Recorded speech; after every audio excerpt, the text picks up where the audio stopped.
Welcome home, Mr. Karloff. Thank you very much. It has been a most exciting return for me, really, because I was just in time for that glorious 5th day of the second test. Oh, it was a day, wasn't it? I was there too, yeah. I've just come straight from the Oval, as a matter of fact. Oh, yeah? What's happening there? Well, you know that Frankenstein monster? He's hung round my neck just like an albatross. Yeah? All the same, I am grateful to him because he started me on the road to success. And that was in Hollywood, you know. Yeah? 1931. Rather a long time ago.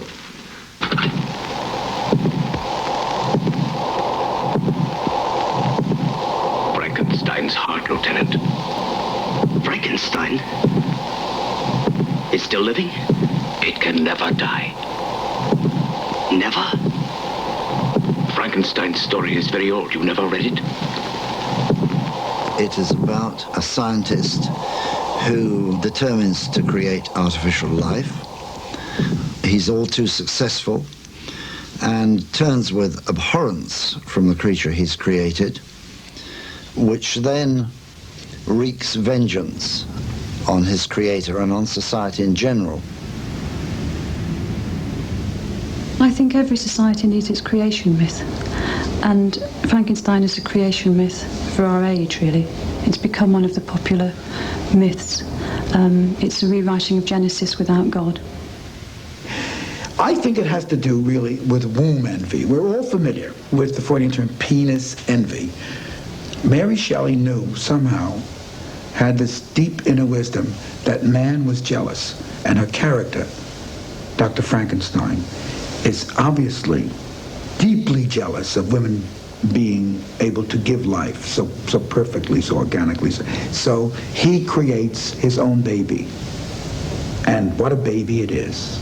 But it wasn't his intention to make a monster that went raving mad, but you see, it made an awfully good story. Because if he had made just someone who was rather charming, became Prime Minister, well, it'd be all right, but not quite so interesting as, you know, someone rushing around the countryside looking rather ugly. As grisly a story of science gone wrong as was ever put on the screen. In 1818, the immortal book about a man who made a monster was born in the young female brain of one Mary Wollstonecraft Shelley. I had a dream tonight of the dead being alive, which has affected my spirits.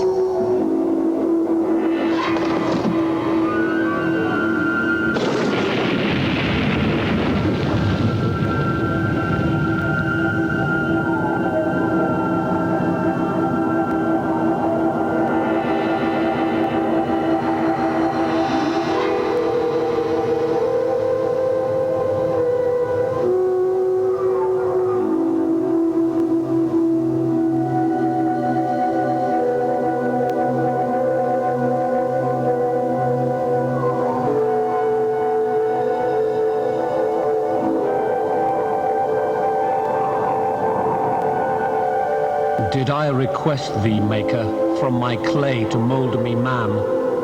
Did I solicit thee from darkness to promote me? It's the best novel ever written by a teenager, you realize. She was 18 when she wrote it.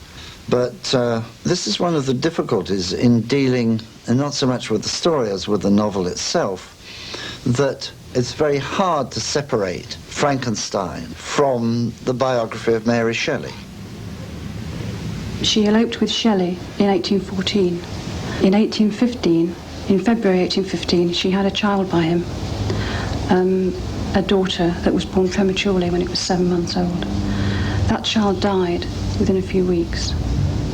Shelley was already married. His first wife, Harriet, was to commit suicide late in 1816, within 2 months of the suicide of Mary's half-sister, Fanny. So it's hardly surprising that Frankenstein is so preoccupied with the extremes of birth and death, because she was pregnant again while these things were going on. And what they did was to reawaken her sense of guilt that she'd had all her life, which had come from her mother's death. Mary Wollstonecraft died a few days after giving Mary Shelley birth. And I think the sense of guilt and responsibility for that death never left Mary Shelley. there's a sense in which she feels she's a bringer of death, that she's, instead of bringing life into the world, she's actually brought death into the world in a very literal sense. She brought death into the world by being born. So the fact that she's created a monster who also brings death into the world is a clear parallel, you know, with her own psychic life. In the summer of 1816, Shelley and I visited Switzerland and became the neighbours of Lord Byron. Incessant rains confined us to the house for days. Lord Byron suggested we each write a ghost story, and his proposition was acceded to. You hear? Come, Mary. Come and watch the storm. You know how lightning alarms me. Shelley, darling, will you please light these candles for me? Oh, Mary, darling. Astonishing creature. I, Lord Byron. Frightened of thunder, fearful of the dark, and yet you have written a tale that sent my blood into icy creeps. Look at her, Shelley. Can you believe that bland and lovely brow conceived of Frankenstein? No wonder Murray's refused to publish the book. He says his reading public would be too shocked. It will be published, I think. Then, darling, you will have much to answer for.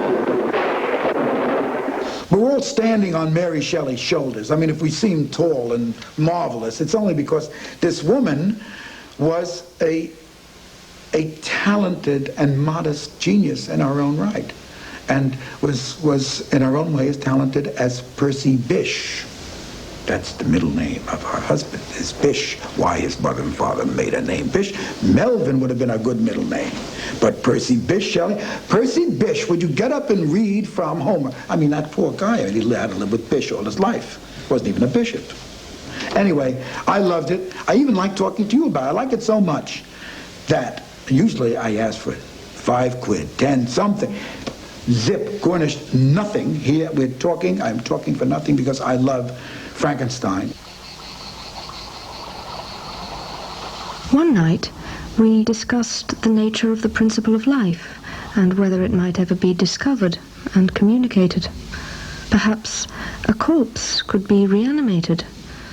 Perhaps a creature might be manufactured and endued with vital warmth.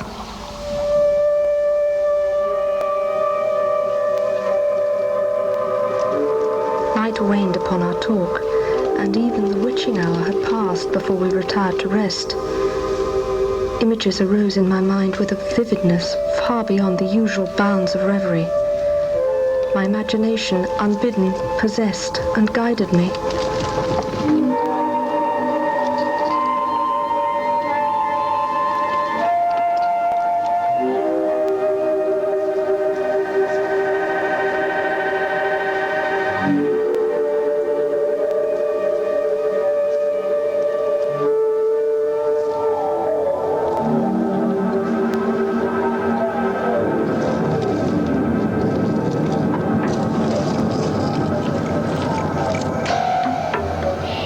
The enticements of science can be imagined only by those who have experienced them. In other studies, you can go as far as others have gone before you, but in science, there is continual food for discovery and wonder.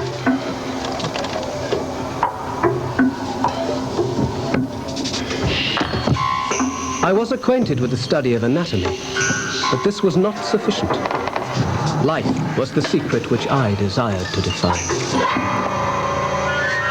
To examine the cause of life, we must first have recourse to death. A churchyard, to me, was merely the receptacle of bodies deprived of life. Dr. Barnard before his time. He was a man who was trying to do the impossible, and that was create a living person, which he succeeded in doing. They were not a mad scientist, no, but a scientist, like I believe today, I'm told that Russian scientists have managed to give a dog 2 heads. For what reason, I don't know. I think 1 head is enough for anyone, but it's been done, apparently. Not mad scientists, they're doing it for a reason. I think everything has to be done for a, let us hope, good reason. Even the atom bomb has walked. Oh, but what are we getting on to atom bombs when we talk about Frankenstein for? We're going to do that another day. Are you Baron Frankenstein? Just now you were telling me, now you're asking. Dr. Claiborne, why are you so interested in this gentleman? I'm in search of knowledge. Oh, knowledge? Ah, so that's it. The great claim you must make for Frankenstein, But that it came at a particular moment in the history of England, in the history of the West, if you like. This is not a kind of Faust legend where, with some kind of superstitious mumbo-jumbo, life is created or a demon is called forth. This is the rejection of all that, and this is man taking the power of life and death into his own hands. He personified exactly the kind of atomic age inventor who really never worried about what effect his discoveries were going to have, but on the contrary felt that they were their own justification. And if they worked, that was fine. Then he had succeeded in what he'd set out to do. Never mind if what their effect was. If it was destructive, well, that was part of their nature. And indeed, it was part of his.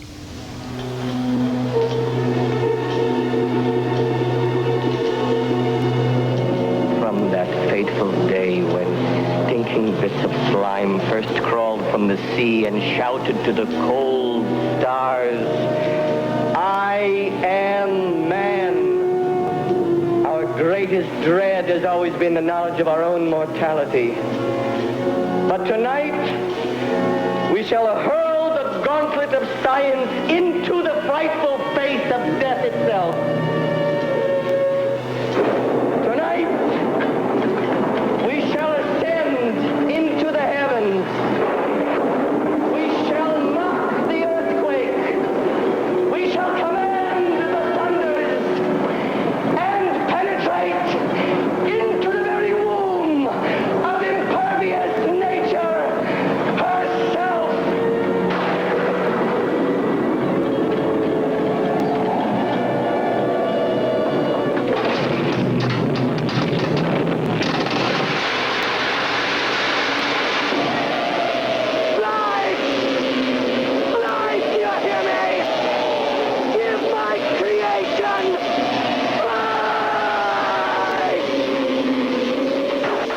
Victor Frankenstein is an atheist, and he more or less takes over the role of God.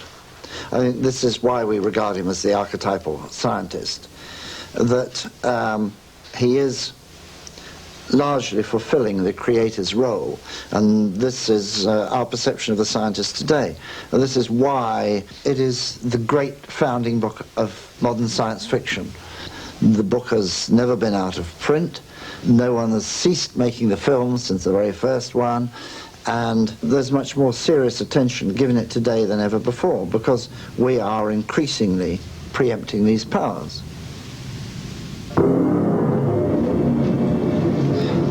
Frightful must it be, supremely frightful, to mock the stupendous mechanism of creation. I became dizzy with the prospect that I alone should discover such an astonishing secret. The cause and generation of life. I shunned my fellow creatures as if I had been guilty of a crime.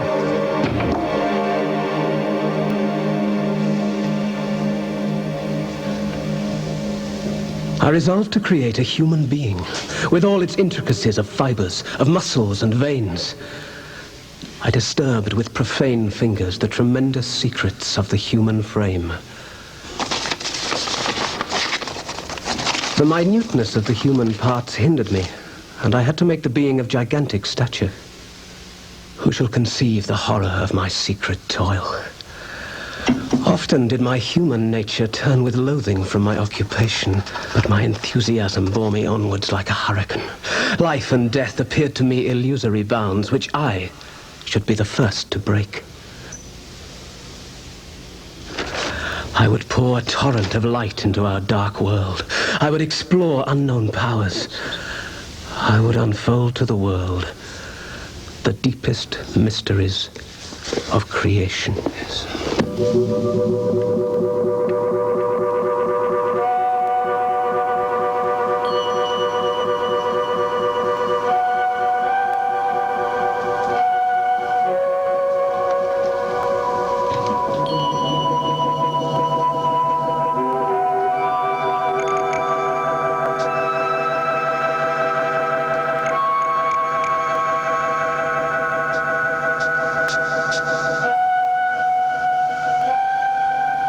A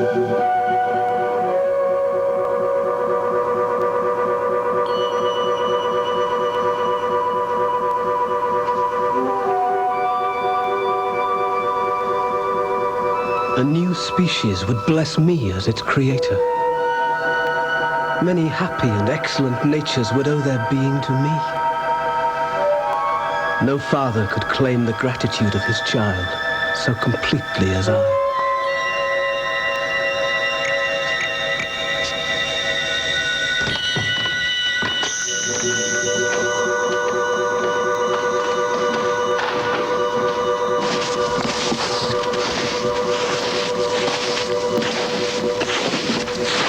Well, Berni, I understand you worked on these illustrations for quite a long time.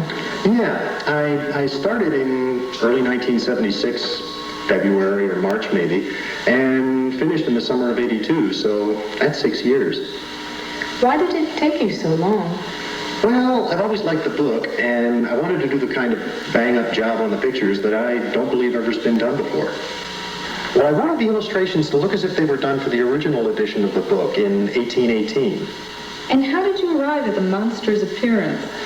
Well, Shelley was pretty vague on exactly how he looked. She describes him... His yellow skin scarcely covered the work of muscles and arteries beneath. His hair was of a lustrous black and flowing, his teeth of a pearly whiteness. But these luxuriances only formed a more horrid contrast with his watery eyes, his shriveled complexion, and straight black lips. So, as you can see, that leaves it pretty open to interpretation. Yes, it certainly does. Thank you very much for that interview. Oh, not at all.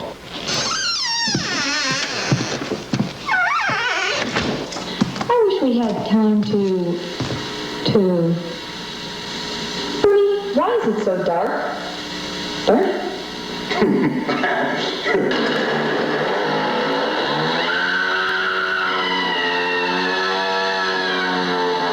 Frankenstein, tomorrow, fire, or else.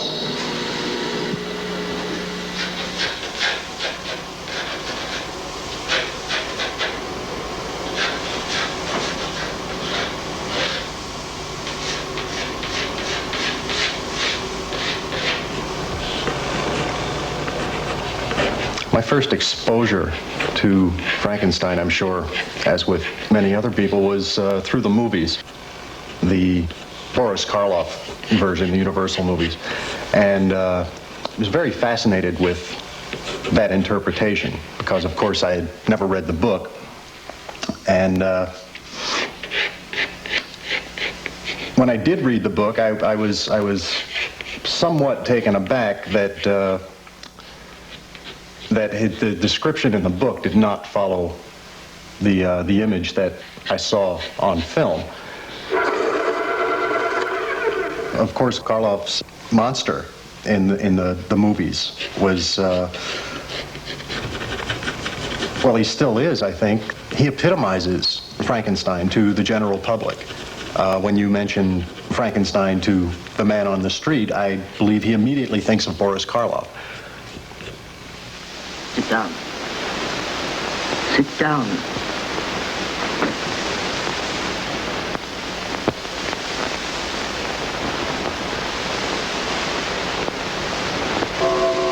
I was the misshapen creature in those Depression days of 1931.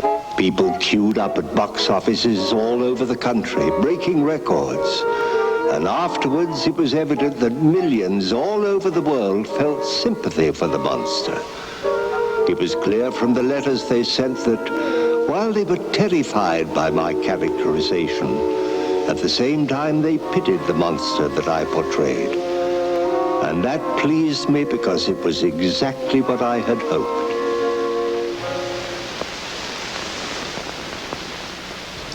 Karloff was wonderful. We have to separate the two to really talk about them because there's Mary Shelley's Frankenstein and there's Boris Karloff's Frankenstein. The man had such a feel for communicating emotion with no language and just through his body and his face that he really didn't need the speech. I mean, of course, he couldn't make the speeches that the monster makes in the book, but as I said, they're two different things. It's amazing. I mean, because the book is almost unreadable by normal modern story standards. She was a great writer, but it's amazing that anybody would read that book and say, this is a movie. I mean, there simply is not a movie in that book when you read it. So someone must have been a genius back then to put together James Whale, a script writer, and Boris Karloff. So, I mean, mythic, silly Hollywood, Tinseltown sometimes can be very profoundly creative and joining some previously creative thing and making a wonderful work that lasts forever. The very first screen Frankenstein was made in 1910 for the Edison company. The film hasn't been seen for 50 years. It was directed by a man called J. Searle Dawley, who went on to create various other classics like The First Charge of the Light Brigade. It was a film which was missing for many years. It only relatively recently reappeared. All the history books will tell you that it doesn't exist anymore, but that's not true. In good classic style, a copy did survive in somebody's attic over in the Midwest. In creating the monster, which he did by a quite ingenious piece of film reversal, so that having burnt a monster, he then reversed the film and the monster appears from the ashes, he discovered the key factor, that the whole technical process of creating this thing, whatever it is so visually exciting in its own right, that an audience will quite happily sit and watch that for its own sake.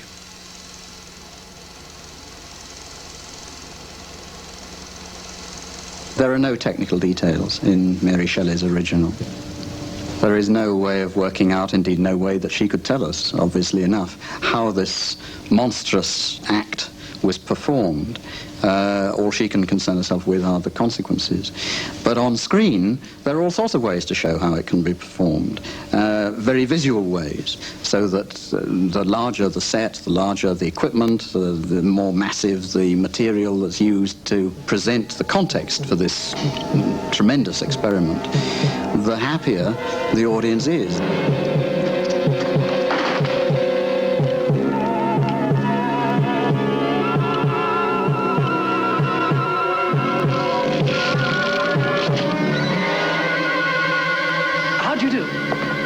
I'm Victor Frankenstein.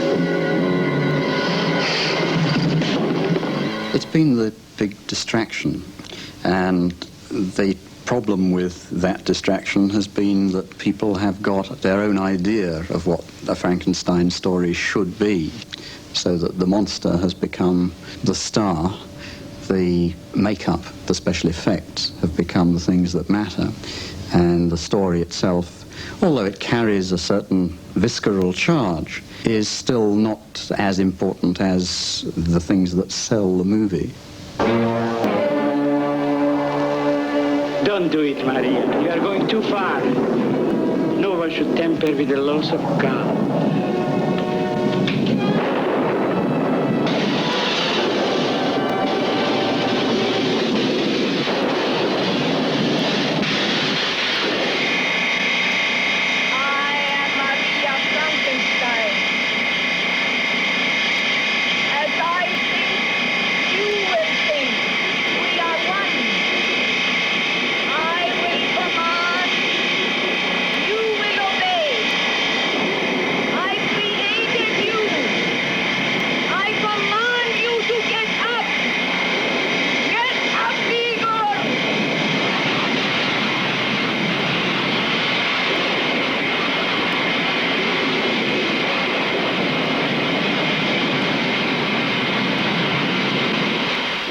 A lot of film versions have reworked it to very different ends from those that Mary Shelley had in mind, and there is no film that has been produced that is absolutely true to the novel.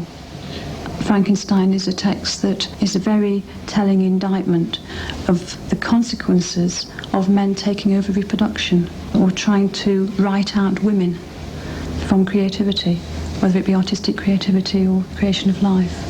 But it's also been used, as many films have, to exclude women and to distort representations of women. So a lot of the brides of Frankenstein versions are very, well, either overt or covert forms of sexism and misrepresentations of women in that.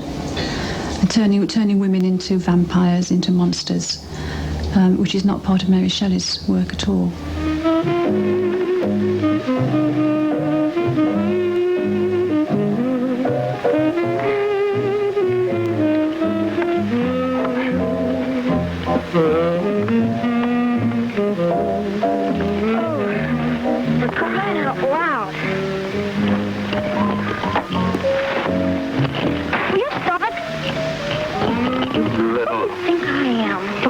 To park here with me. My shoe. You're deliberately taunting me. Too bad. I ought to kill you.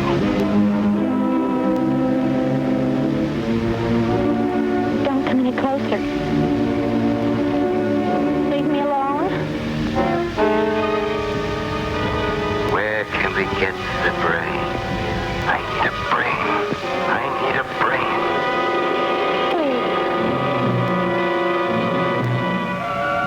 I mean, it's ironic, really, that Mary Shelley's fable, a fable by a woman, which has very peculiar resonances for women, should have been taken over by a male film industry and turned into the opposite of itself. It's almost an allegory in itself. Father and grandfather never used a female brain. No. But now we're aware that the female brain is conditioned to a man's world. Therefore, it takes orders where the other ones didn't. Are you sure? I'm sure of one thing. You better hurry before the brain cells are damaged completely. Frankenstein's daughter.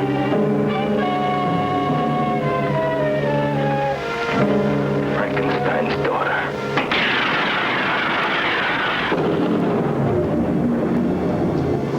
I saw the pale student of unhallowed arts standing beside the thing he had created.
hideous phantom haunted me, and so possessed my mind that a thrill of fear ran through me. Swift as light was the idea that broke in upon me. I need only describe the spectre which haunted my midnight pillow. On the morrow, I announced that I had thought of a story.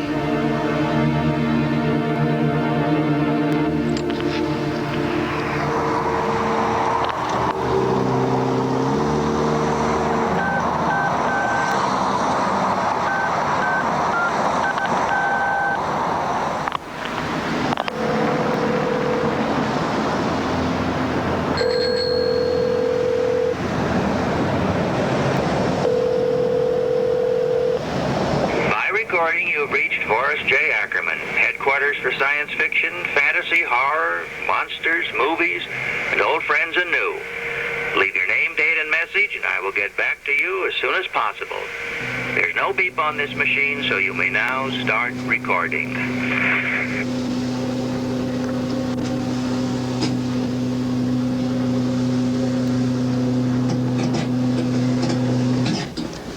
Welcome.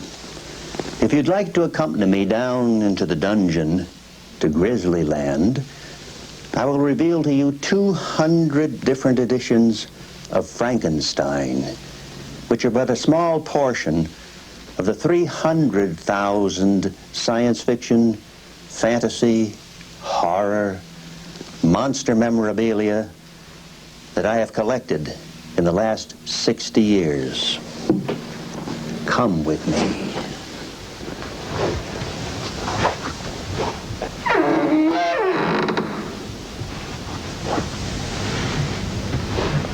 I think Mary Shelley was ahead of her time back in 1818 when she came up with the notion of manufacturing a man, putting him together and bringing him to life. That was something that wouldn't be happening for about 150 years.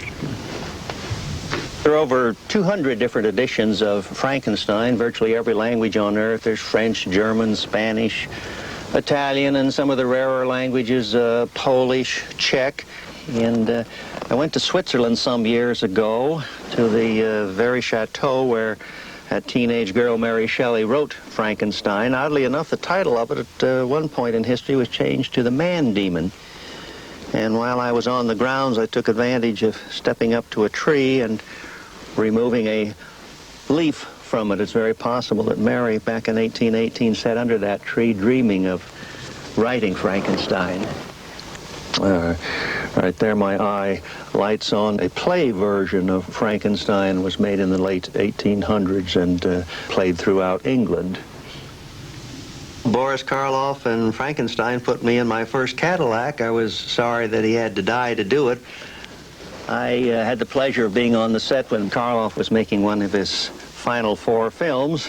Took this copy of Frankenstein along with me, and instead of signing it Boris Karloff, perhaps once in his life, he signed it Frankenstein.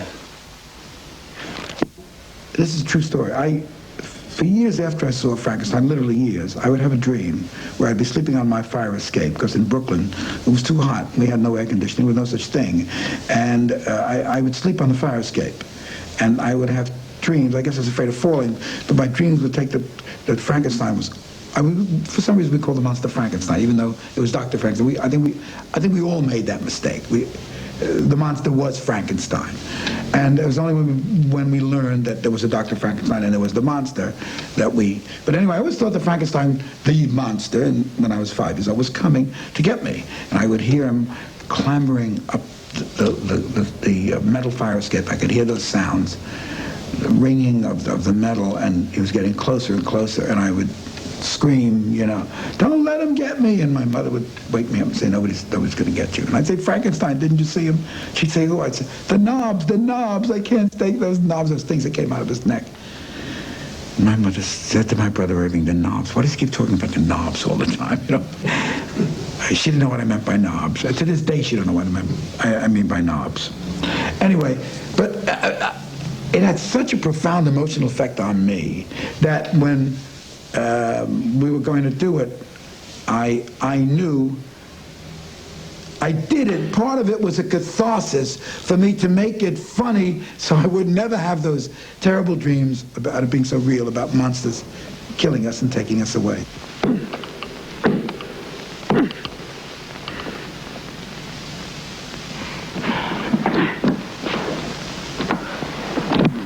Nothing. Oh, Doctor, I'm sorry. No. Be of good cheer. If science teaches us anything, it teaches us to accept our failures as well as our successes with quiet, dignity, and grace.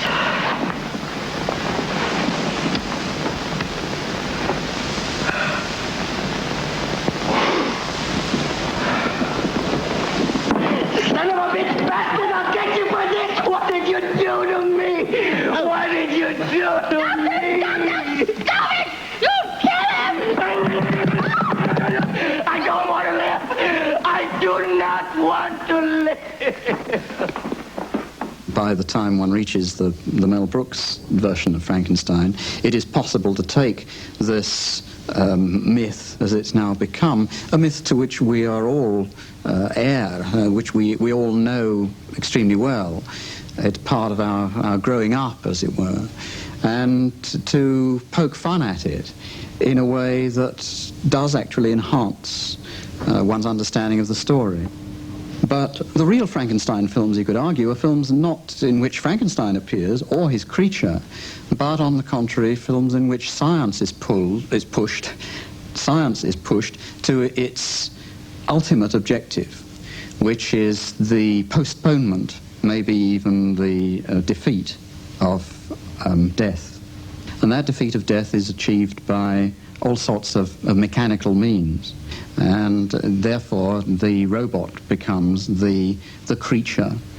But immediately you create a machine that can think, then you create problems. It has to think in a subservient way because it is there to serve mankind. And yet you are programming it to think fluently and independently. It could be a film like The Terminator, in which a future society has become totally machine-dominated for the good of human beings, because that's what machines were created for, but as a result of that domination by machines, it has been decided that the one thing the world can do without is human beings, and therefore machines are sent out to destroy human life and create a proper world, which is what we all wanted in the first place.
It is with difficulty that I remember the early days of my being. All the events of that period appear confused and indistinct. It was a long time before I learned to distinguish between my different senses. I hid, first of all, in the forest. I had to learn about the passing of day into night, about hunger and cold and fire. I made noises to imitate the songs of birds, but the sounds which broke from me frightened me into silence.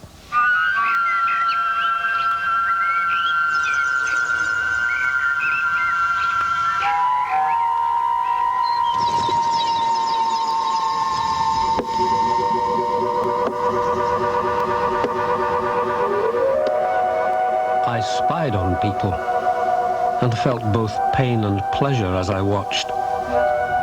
I longed to discover the motives and feelings of these lovely creatures. When they were unhappy, I was filled with sorrow. When they rejoiced, I shared their joy.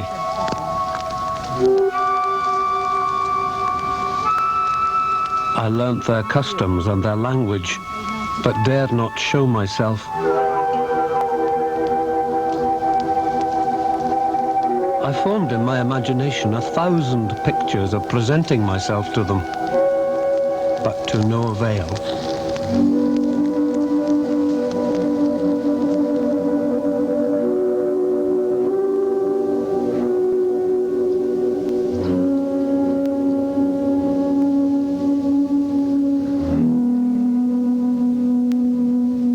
But what was I? Endued with a body so hideously deformed and loathsome. Was I then a blot upon the earth whom all men disowned? No father had watched my infant days. No mother had caressed me.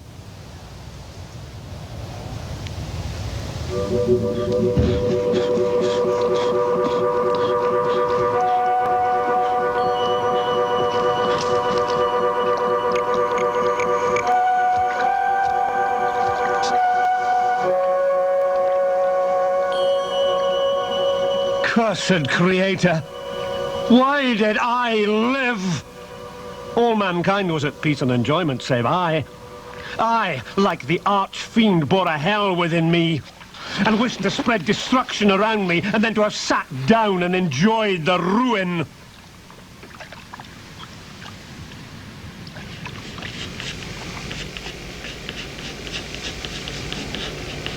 It's essentially a story of ideas. The first time I read it, it was somewhat of a letdown after seeing the movies. I expected something more like the movies in the book, more of an adventure story. And it took 2 or 3 times of reading the book and rereading before I really began to get a feel for what Mary Shelley was doing with the story. She wasn't really telling a horror story. She was using the form of a horror story, a fantasy, romantic fantasy, to deliver a moral point. So I did a story called The Muck Monster a few years ago, which was a rendition of the tone or the atmosphere of the book. I remember first the darkness, then the warmth, and finally awareness. Then I saw him that brought about my being, but I resented him. I resented his presumption upon a higher power. I resisted his attempts upon my being. I did not want life, so I did not receive it. And my creator raged. He blamed me for his failure. I did not want his gift of creation. I rejected it. I had no place in the world of men. I wanted to explain, but of course I couldn't. And when at length his rage mounted and he lunged at me with the knife, I became angry. Angry not because he would destroy what he had created, but because he didn't understand. I was an aware being, not just an inanimate thing. I thought, I reasoned, I was. I don't think the novel would be half the novel it is if we weren't made to feel great compassion for this outrageous vagabond, this exile from society, living in the heart of the book, the creature itself. Victor Frankenstein is pale compared with the passions and the miseries of the creature. There is this high charge in the monster, I think, of its feeling of isolation. And this corresponds with the situation of Mary Shelley herself, whose mother died when Mary was born, and whose father was always cold and distant. Although I think there's no doubt that he loved Mary, he had a lot of other preoccupations. And she says once, somewhere, he never caressed me. At the very centre of the story is a fable about a creature who has no mother. He has a father but no mother, just as Mary Shelley felt she had a father but no mother. It is preoccupied with finding that lost parent, and there's a kind of interesting slippage in the story really between whether that source will be found in a mother or a god. There's a kind of desire for God and a desire for a mother at the same time.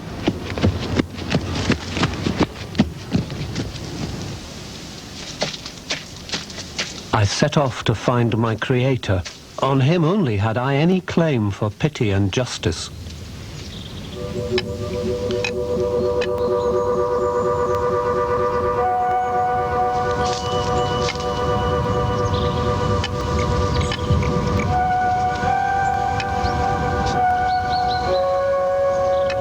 An idea seized me. If I could educate this little creature as my companion and friend, I should not be so desolate in the peopled earth. Let me go! Let me go! My father is Monsieur Frankenstein, the magistrate. Frankenstein?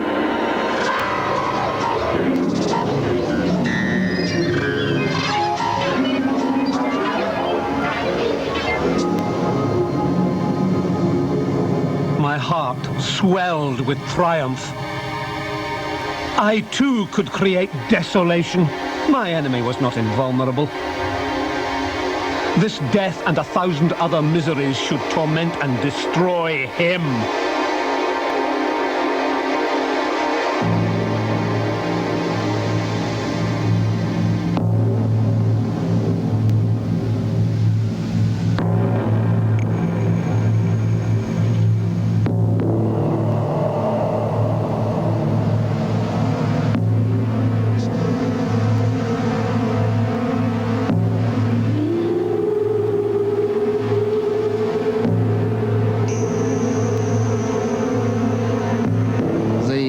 Thing about the original novel and the way it's become distorted by film is that having discovered these two visual excitements in the story, that's to say the creation of the creature and then the appearance of the creature, the cinema has never wanted to explore the character of the creature in the way that Mary Shelley does. In the films, the creature was inarticulate. It was unable to produce anything other than animal sound, which meant clearly that it would behave in a totally different way from the very lucid and intelligent behavior of the creature in the novel. And these are things which destroy, really, the basic purpose of the monster as I understand Mary Shelley to have presented it, which was one of equal debate between creator and created.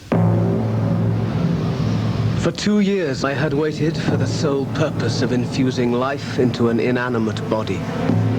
Yet now, the dream had vanished, and breathless horror filled my heart. I hoped that left to itself the spark of life would fade. I hoped the grave would quench the fleeting existence of my creature, that hideous corpse I had regarded as the cradle of life. Frankenstein, man is not only aspires to be God, but he also aspires to be woman. He tries to be God as the creator of life, and he tries to be woman as the reproducer of life. And he usurps both roles. And in that sense, it's a myth that is showing the consequences of making something natural unnatural, of taking on the roles of God and woman. In other words, of inhabiting a world which seems to have been deprived of a divine creator. And in fact, the monster's very desperate reproaches to Frankenstein for having made him, obviously they pick up and rework Paradise Lost and Adam's reproaches to God. And in that sense, they are very anguished pleas on the part of man, if you like, on the part of mankind, to a universe that seems to have lost its meaning.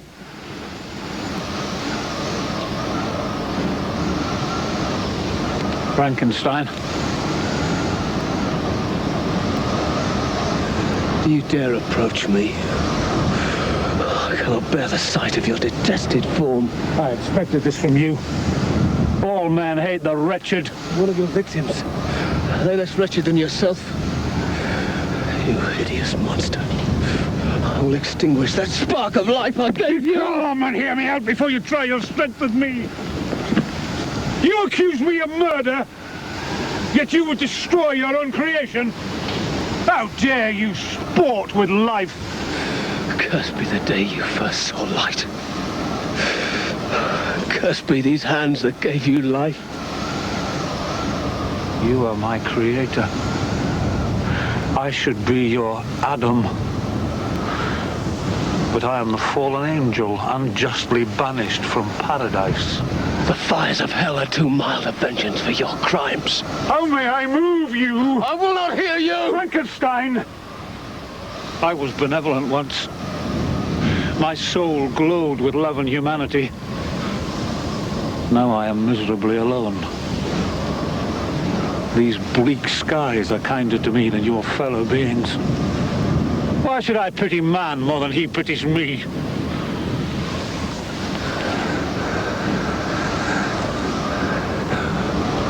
What do you want of me?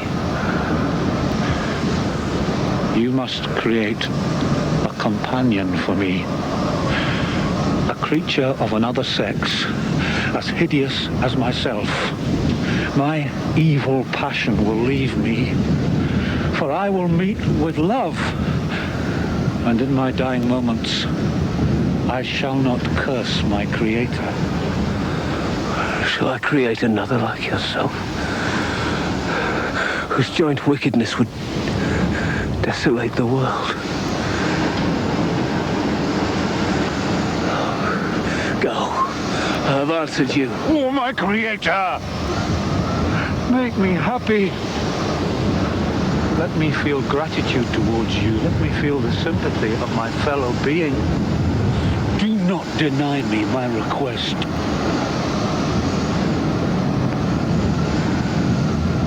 His words had a strange effect on me. I thought of the promise of virtues he displayed on the opening of his existence, and how kindly feelings have been blighted by scorn and rejection. I felt a rush to console him, yet when I looked upon him, my heart sickened and my feelings were altered to those of horror and hatred.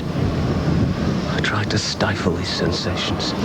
I had no right to withhold from him the small portion of happiness which was yet in my power to bestow.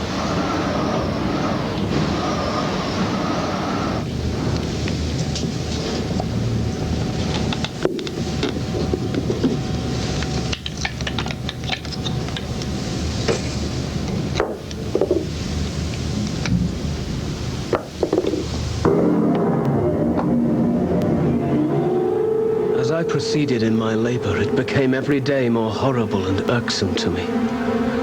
I went to it in cold blood, and my heart sickened at the work of my hands. I began to consider for the first time the effects of what I was now doing.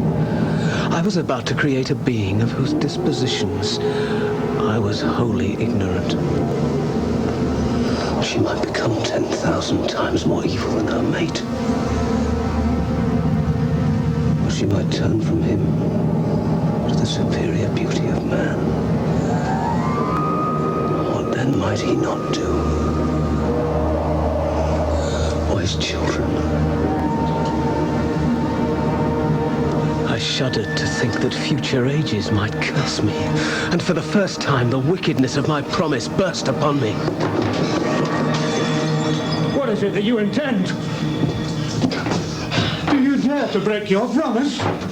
Do you now destroy my hopes? I will never create another like yourself. Shall each man have his wife, and each beast have a mate, and I have none? Shall you have happiness, and I grovel in my wretchedness? I will never release a race of devils on this earth. That is my resolution. And your power is ended.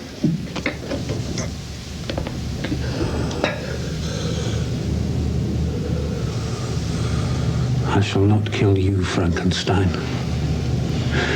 I shall kill those you love, until you know desolation as I do. It is you who will have to kill me.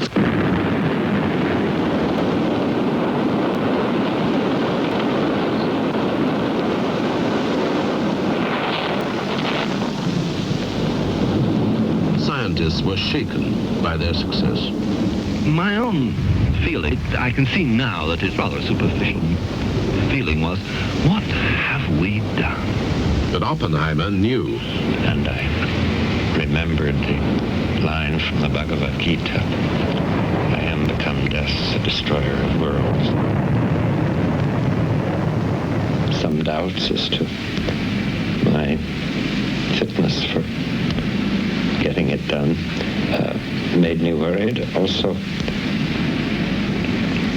I had then, as I've had throughout this whole thing, I'm not completely free of a sense of guilt. I have traversed a vast portion of the earth. How I have survived, I hardly know. I cannot die and leave my persecutor alive. All my speculations and hopes are as nothing. And like the archangel who aspired to omnipotence, I am chained in an eternal hell. The creature has snatched from me every hope of future happiness. Those I love are dead. I was left to live.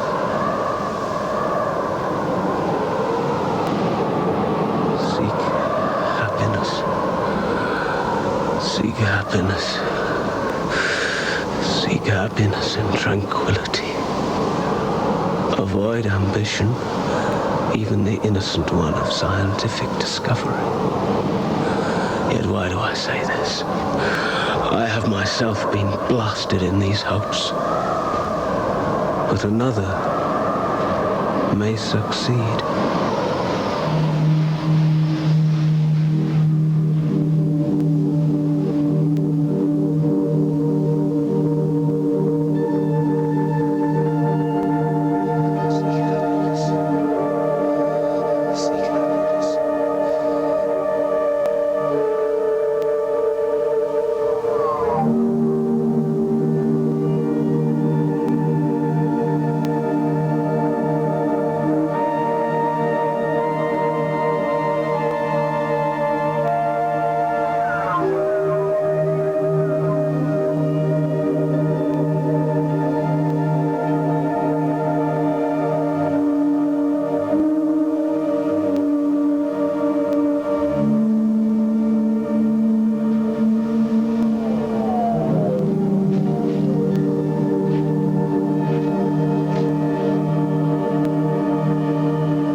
Frankenstein,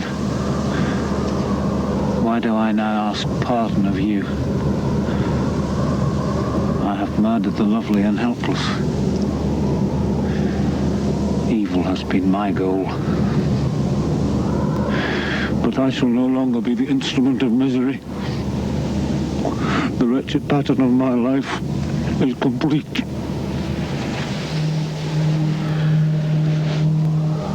I shall collect a funeral pyre, and it will consume my miserable body to ashes. Feeling and sense will pass away. Thus in my death shall I find happiness. Farewell.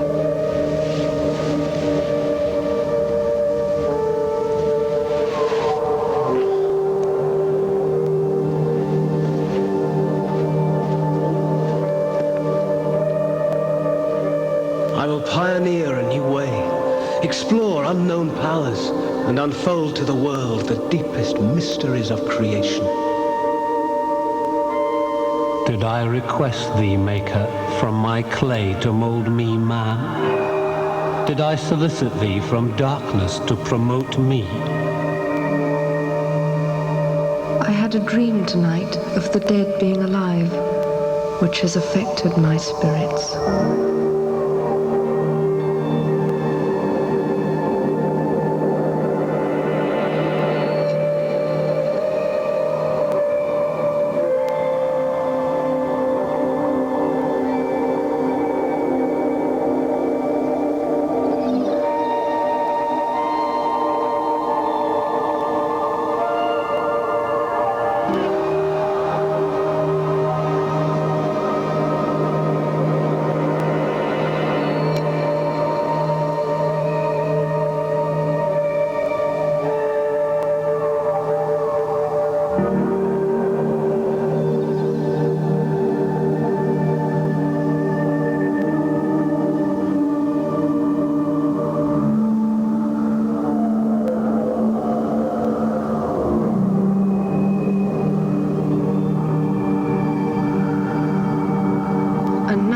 I bid my hideous progeny go forth and prosper.